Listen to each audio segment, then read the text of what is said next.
नमस्कार। श्रीमती मोहरी देवी तापड़िया कन्या महाविद्यालय जसवंतगढ़ के इस यूट्यूब चैनल पर मैं प्रवक्ता हनुमान मल शर्मा आप सभी का हार्दिक स्वागत और अभिनंदन करता हूं।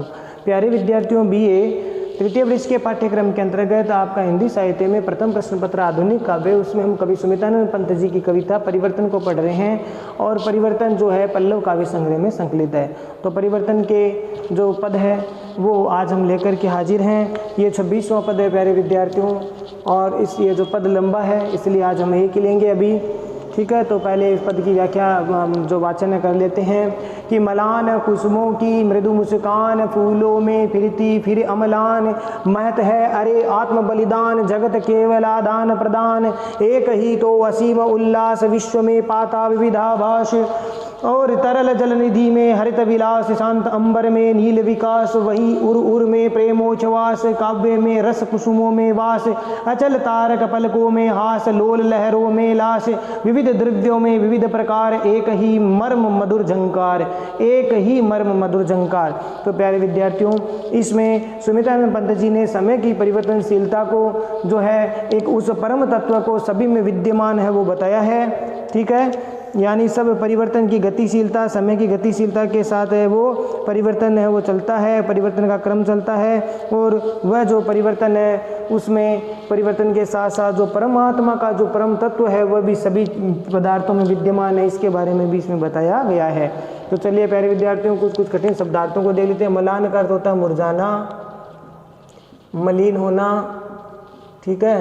कुसुम का अर्थ फूलों से, पुष्पों का, मृदु मन कोमल, मुस्कान हंसी,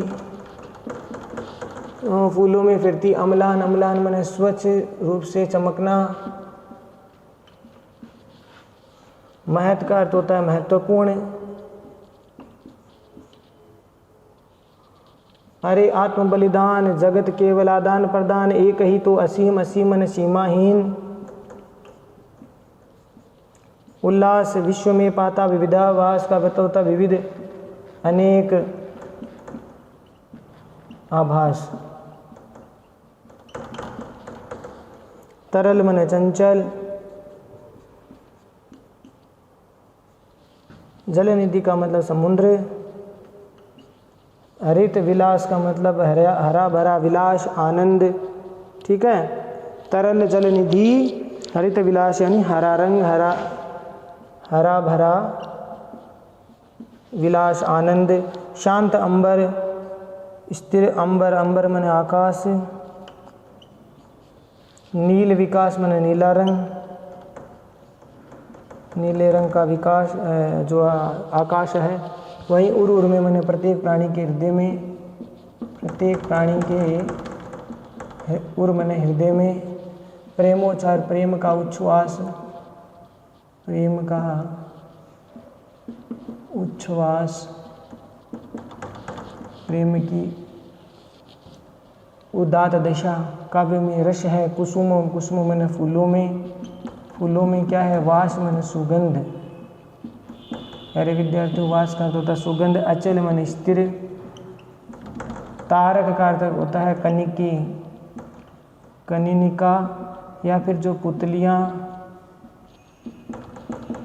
पलकों में हास मन हंसी है, हास है, लोल का अर्थ होता है चंचल, लहरों में लाश, लाश का अर्थ यहाँ पर नर्तन, ठीक है, नृत्य, विविध द्रव्यों में विविध पदार्थों में, द्रव्यों में पदार्थों में विविध प्रकार के, एक ही मर्म मन उस परम तत्व का, परम तत्व का रहस्य है, उसकी मधुर झंकार है। तो प्यारे विद्यार्थियों, परिवर्तन को जो है विविध प्रकार के जो रूप है उसमें क्रम से चलने वाला बताया, साथ ही परमात्मा सभी पदार्थों में व्याप्त है ये बात भी बताई है कि मलान कुसुमों की मृदु मुस्कान, अर्थात जब फूल मुरझा जाते हैं, मलान कुसुम यानी फूल जब मुरझाते हैं, मलिन होते हैं, तब वे अपनी कोमल मुस्कान के साथ में फूलों के रूप में चमकते हैं। अर्थात क्या कहना चाहते हैं इसमें, कवि कहना चाहते हैं कि जो फूल होते हैं वहीं अपना त्याग करके अंत में क्या बनते हैं, वह फूल अपना त्याग करते हैं, मुरझाते हैं, अपना सर्वस्व अर्पित करते हैं तो क्या बनते हैं, फल बनते हैं। तो ये भाव इसमें बताया है, यानी त्याग करना पड़ता है फूल को अपना, तब जा कर के फल बनता है। तो मलान कुसुमों की मृदु मुस्कान, यानी जो मुरझाए हुए फूल हैं, मुरझा करके फूल मुरझाते हुए अपनी मृदुल कोमल सुकोमल मुस्कान के द्वारा फूलों में फिरती, फूलों का अर्थ नहीं है प्यारे विद्यार्थियों, फलों में, क्षमा करना, यहाँ पर फलों में है, ध्यान करना, फलों में, अर्थात फल के रूप में जो है चमकते हैं। यानी कहने का तात्पर्य है कि फूल अपना बलिदान करता है, तो जब मुरझाता हुआ फूल अपनी मृदु मुस्कान के साथ फल के रूप में स्वच्छ रूप से चमकता है। महत यारे आत्म बलिदान, यानी इस प्रकार से फूल का फल में परिवर्तन होना, तो फूल का अपना त्याग करके आत्म बलिदान दे करके फल के रूप में परिवर्तन होना जो है त्याग का परिणाम है। तो इसी प्रकार संसार में जो है क्या है, महत है अरे आत्म बलिदान। इस संसार में आत्म बलिदान बहुत ही महत्वपूर्ण है, अत्यधिक महत्वपूर्ण है। जगत केवल आदान प्रदान, वस्तुतः ये जगत है, ये संसार है, वो केवल आदान प्रदान का ही साधन है, या इस संसार में केवल आदान प्रदान ही होते हैं। लेकिन आत्म बलिदान अपनी जगह है, आत्म बलिदान का अपना अलग महत्व है, और अपना बलिदान करके ही अगला जो परिवर्तन है वो किया जाता है। एक ही तो असीम उल्लास, इस संसार में एक ही जो है सीमाहीन जो परम तत्व है उसका उल्लास समाया हुआ है। इस सृष्टि में, इस संसार, इस प्रकृति में केवल उस एक परम तत्व की, उस परमात्मा के मूल तत्व की जो असीम है, अपार है, ऐसे अपार सीमाहीन परम तत्व का उल्लास वो समाया हुआ है। और विश्व में पाता विविधाभास, और इस संसार में वो अनेक रूपों में, विविध प्रकार के अनेक रूपों में आभासित होता है। यानी वो जो परम तत्व है प्यारे विद्यार्थियों, दार्शनिक भाव है इस पद में।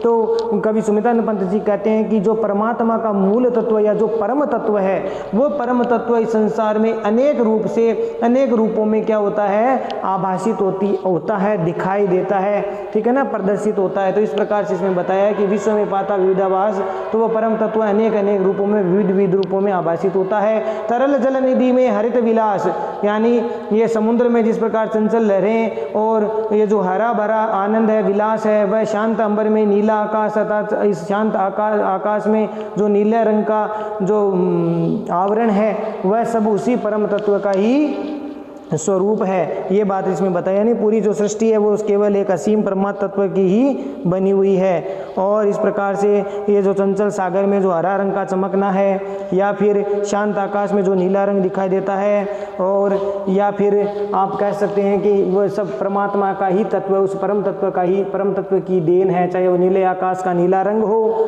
आकाश का नीला रंग हो, चाहे वो आपके समुद्र की चंचल हरी भरी हरे रंग की जो लहरें हैं, वो उस परम तत्व का ही स्वरूप है। वहीं उर में प्रेमोचास, और वहीं जो परम तत्व है, परमात्मा को जो तत्व है प्यारे विद्यार्थियों, वो प्रत्येक प्राणी के हृदय में प्रेम का उच्छ्वास करता है। वहीं प्रेम तत्व, वहीं जो परम तत्व ईश्वर का, वह प्रत्येक प्राणी के, हर एक व्यक्ति के हृदय में प्रेम का उच्छ्वास करता है, अर्थात सभी के हृदय में प्रेम का भाव है वो जागृत करता है। वह वही परम तत्व है जो सभी के हृदय में प्रेम का जो है उच्छ्वास करता है, अर्थात प्रेम की भावना जागृत करता है। काव्य में रस है, वही परम तत्व है, वो कविता में रस के रूप में है, तो वही परम तत्व है जो है काव्य में, तो कविता में रस रूप में है, तो कुसुम में वास के रूप में है, अर्थात सब जगह परमात्मा व्याप्त है, वह परम तत्व सब जगह समाहित है। वो कविता में रस के रूप में, तो फूलों में सुगंध के रूप में, अचल तारे फलकों में हास, अर्थात स्थिर जो कनिकाएं हैं या पुतलियां हैं आंखों की, जो इसको तारक कौन जो भी आंखों की जो ये अंदर वाली है ना, इसको पुतलियां इसको कहते हैं। ये जो भाग है इसको तारक कहते हैं, ठीक है। कनिका या जो तारक है वो है। तो इस प्रकार से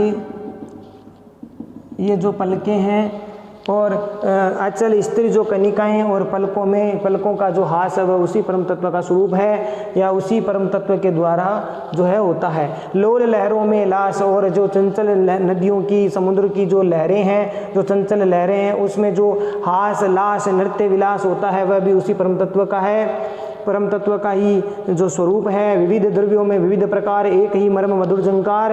विविध द्रव्यों में यानी विविध पदार्थों में, अनेक पदार्थों में, अनेक अनेक रूपों में जो है केवल उस परम एक ही परम तत्व या एक ही रहस्य का जो मधुर झंकार है वो दिखाई देता है। तो प्यारे विद्यार्थियों, इसमें मूल रूप से अगर बात करें तो उस ईश्वर की, उस परम तत्व की बात कही गई है जो परम तत्व सब में क्या है, समाया हुआ है और वह परम तत्व सभी में व्याप्त है। इसलिए विविध द्रव्यों में विविध प्रकार यानी अनेक अनेक पदार्थों में, अनेक अनेक रूपों में जो परम तत्व है वो अपने एक अलग से, अपने एक अनोखे रहस्य के साथ वो मधुर रूप से झंकारित करता है, झंकृत होता है, मधुर रूप से झंकार है वो उसकी दिखाई देती है। तो प्यारे विद्यार्थी, यहाँ परम तत्व की बात कही जा रही है, दार्शनिक भाव है, ठीक है। तो वह ईश्वर सब जगह व्याप्त है, ये बात करें, कण कण में वह व्याप्त है, कण कण में ईश्वर का वास है, उस परम तत्व का वास है। उसी परम तत्व के द्वारा ही सब कुछ निर्धारित होता है, सब कुछ सृजन होता है, उसी के द्वारा सबका विनाश होता है। तो इस प्रकार वह परम तत्व है जो मूल तत्व है, रहस्य से युक्त है, ऐसे परम तत्व सब में समाया हुआ है।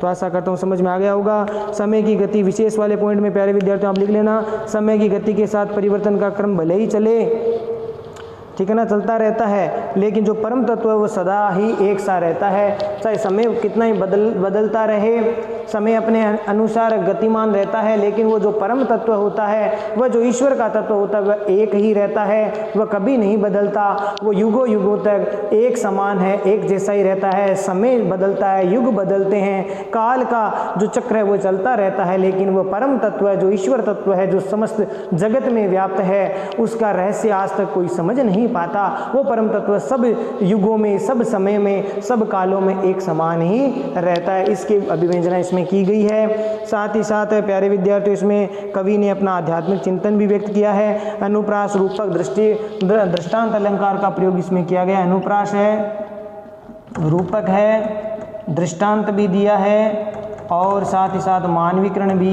यहाँ पर अलंकार है, मानवीकरण भी किया गया है प्रकृति का, जड़ पदार्थ का। तो मानवीकरण अलंकार है, अनुप्रास अलंकार है, दृष्टांत अलंकार और तत्सम शब्दावली से युक्त रचना है। और छायावादी शैली का प्रयोग, छायावादी शैली में रहस्यवादिता का जो समावेश है वो प्यारे विद्यार्थियों होता है। इसमें उस परम तत्व का भी समावेश छायावादी शैली में कवियों ने किया है। तो आशा करता हूँ यह पद है आपको समझ में आ गया होगा। तो प्यारे विद्यार्थियों, आज के लिए बस इतना ही। अगले वीडियो में फिर हाजिर होंगे परिवर्तन के आगे के जो पदों की व्याख्या को लेकर। तब तक के लिए चैनल को लाइक, शेयर और सब्सक्राइब कीजिए, इन व्याख्याओं को पढ़िए, नोट्स बनाइए, याद कीजिए। ठीक है प्यारे विद्यार्थियों, धन्यवाद। जय भारत, जय हिंदी।